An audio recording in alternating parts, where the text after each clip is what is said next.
출애굽기 32장 15절로 24절 말씀입니다.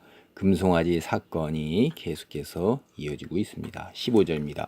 모세가 돌이켜 산에서 내려오는데 두 증거판이 그의 손에 있고 그 판의 양면 이쪽 저쪽에 글자가 있으니 그 판은 하나님이 만드신 것이요 글자는 하나님이 쓰셔서 판에 새기신 것이더라. 모세가 40일 동안 산에 있다가 내려올 때 하나님께서는 이제 십계명의 그 두 돌판을 주셨어요.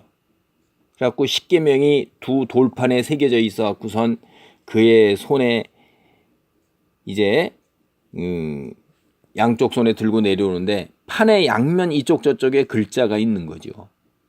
이거 보세요. 판도 하나님이 만드신 것이고 글자도 하나님이 손수 쓰셔서 새기셨어요. 이게 믿어집니까, 여러분? 영이신 하나님께서 이 물질로 이루어진 세상, 이 세상에 침투에 들어오시고요. 그리고 영이신 하나님께서 물질을 가지고서 하나님이 돌판을 만드시고 그 물질에다가 영이신 하나님이 글자를 쓰신다 이거예요. 우리 인간이 가지고 있는 어떠한 이야기도 영이신 절대자 신이 육체로 이쪽에 오는 경우가 있나요? 육체의 모습을 가지고 있으면 그들의 그리스 로마 신화나 다른 이런 데 나오는 신들도 능력이 탁월하다는 거지, 그것이 육체를 가지고 있으면 능력이 탁월한 신이었고 육체가 없는 순수한 영이면 우리가 알고 있는 이야기, 물론 그런 건 다 만들어낸 이야기인데 이 육체의 세계에서 육체로 이렇게 영이 물질을 만들고 영이 글자를 새기고 이렇게 할 수 있는 게 아니에요. 물질에다가 영은 힘을 못 미쳐요. 이런 거, 그런 구체적인 거 이런 거를 못 한다 이 말이에요. 근데 하나님이 어떻게 하셨어요? 어떻게 해서 하셨죠?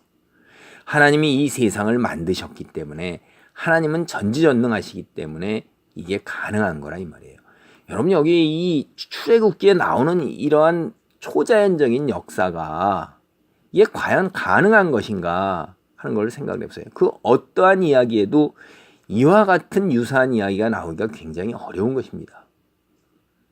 고대의 모든 만들어진 그 전승비나 왕의 업적을 기념하는 거나 지금 남아있는 그런 유적물들은 다 인간이 만드는 것들이에요. 그걸 거꾸로 우리가 오늘날 와가지고 그런 것이 다 지금 그것을 사람이 만들어 놓고 마치 신이 한 것처럼 이렇게 얘기한다고 그렇다면 이 이스라엘 민족 이들에게 이것이 전해질 수 있냐 이 말이에요. 40일 동안에 올라가가지고서 돌을 두들겨 만들어가지고 그때 이런 내용을 생각해내서 이런 것을 거기다 새겨가지고 내려올 수 있는 게 가능한 거나 하는 거죠. 그리고 이 이야기가 지어낸 이야기라고 그런다면, 팩트가 아니고 지어낸 이야기라고 그런다면 거짓말인 것이 이스라엘 민족이 당대에 거기서 금방 다 한두 명도 아니고 장정이 60만이잖아요. 하나님 참 놀라운 역사를 하시는 겁니다. 근데 우리 이 사실을 우리의 지식과 이성과 경험으로 이러한 일이 가능하다고 생각하지 않기 때문에 믿을 수가 없는 거예요. 내가 아는 것이 전부인 것에서 내 안의 범위 안에서 내가 믿는 것입니다. 근데 이렇게 초월적으로 역사하는 것들이 과연 가능한 것인가? 논리적으로는 가능하다고 하지만은 믿음이 가지가 않지요. 17절에 여호수아가 백성들의 요란한 소리를 듣고 모세에게 말하되 진중에서 싸우는 소리가 나나이다. 모세가 이르되 이는 승전가도 아니요 패하여 부르짖는 소리도 아니라 내가 듣기에는 노래하는 소리로다. 이미 모세는 이게 어떻게 된 건지를 이미 하나님께서 말씀하셔서 알잖아요. 8절에 보면 그들이 내가 그들에게 명령한 길을 속히 떠나 자기를 위하여 송아지를 부어 만들고 그것을 예비하며 그것에게 제물 드리며 말하기를 이스라엘아 이는 너희를 애굽 땅에서 인도해낸 너희 신이라 하였도다. 이 얘기를 벌써 들어서 이게 노래하는 소리인지 벌써 아는 거예요. 19절 진에 가까이 이르러 그 송아지와 그 춤추는 것들을 보고 크게 노하여 손에서 그 판들을 산 아래로 던져 깨트리니라. 모세는 대단한 이 다혈질의 사람이라는 걸 알 수가 있어요. 우리가 다혈질의 사람이에요.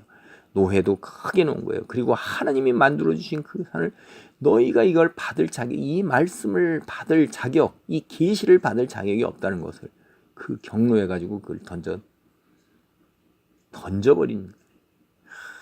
나중에 이 모세가 또 굉장히 다혈질로서 반석에서 하나님 말씀을 따르지 않고 화를 내는 바람에 그래서 모세는 자기가 행한 행위에 하나님 말씀에 순종하지 못한 것에 대한 그 죄값을 치러야 해서 가나안 땅에 들어가지 못하고 바람만 보고 죽게 되는 그러한 벌을 받습니다.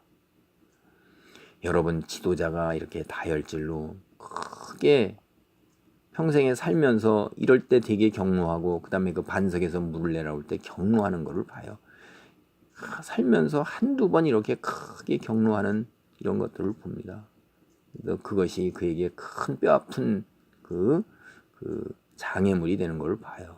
우리가 그래서 혈기를 다스려야 하는 게 굉장히 힘들지만 조심해야 되고 20절 모세가 그들이 만든 송아지를 가져다가 불살라 부수어 가루를 만들어 물에 뿌려 이스라엘 자손에게 마시게 아니라 자기가 뿌린 것은 자기가 거두어야 되는 거예요. 그래서 그렇게 하는 것에서 여기서 이제 아무것도 아니라는 것, 그게 신이 아니라는 것, 그것의 결정적인 증거예요. 내 입에 들어가는 것, 이게 무슨 신이에요. 모세가 아론에게 이르되 이 백성이 당신에게 어떻게 하였기에 당신이 그들을 큰 죄에 빠지게 하였느냐.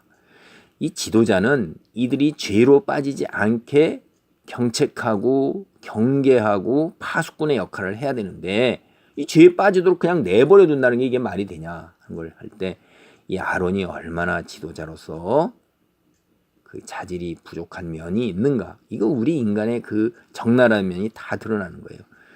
이거를 자기는 자기의 역할을 감당하지 못한 겁니다.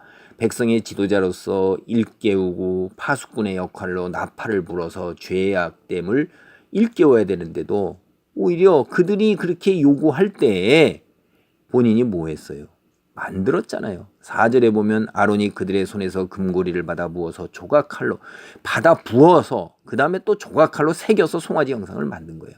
그런데 아론이 이르되 내 주여 노하지 마소서 이 백성의 악함을 당신이 알아야 돼. 백성이 악해서 내가 그렇게 된 거다라는 거예요. 남 탓을 하죠. 그들이 내게 말하기를 우리를 위하여 우리를 인도할 신을 만들라. 이 모세 곧 우리를 애굽 땅에서 인도해낸 사람은 어찌 되었는지 알 수 없노라 하기에 그렇게 말하니까 자기가 내가 그들에게 이르기를 금이 있는 자는 빼내라 한즉 그들이 그것을 내게로 가져왔기로 내가 불에 던졌더니 이 송아지가 나왔나이다. 불에 던져서 송아지가 나온 거예요. 그게 부어서 만든 거지 불에 던져가지고 나오는 게 아니잖아요. 녹여서 애를 쓴 거예요. 주물로 애를 쓰고 그리고 나서 다듬느라고 조각칼로 새겼잖아요. 얼마나 공들여서 만든 거예요. 본인이 만드는 거잖아요. 참 그럼에도 불구하고 백성의 악함 때문에 그들이 그렇게 된 거라. 당신의 역할을 제대로 못하고 그 책임을 백성에게 전가하는 이런 백성 탓을 하는 것을 보면서 이게 우리의 일반적인 모습이죠. 우리도 내가 이런 자리에 지도자의 자리나 남에게 영향력을 미치는 자리에 나이 든 사람들일수록 다 다른 사람에게 영향력을 미치지요.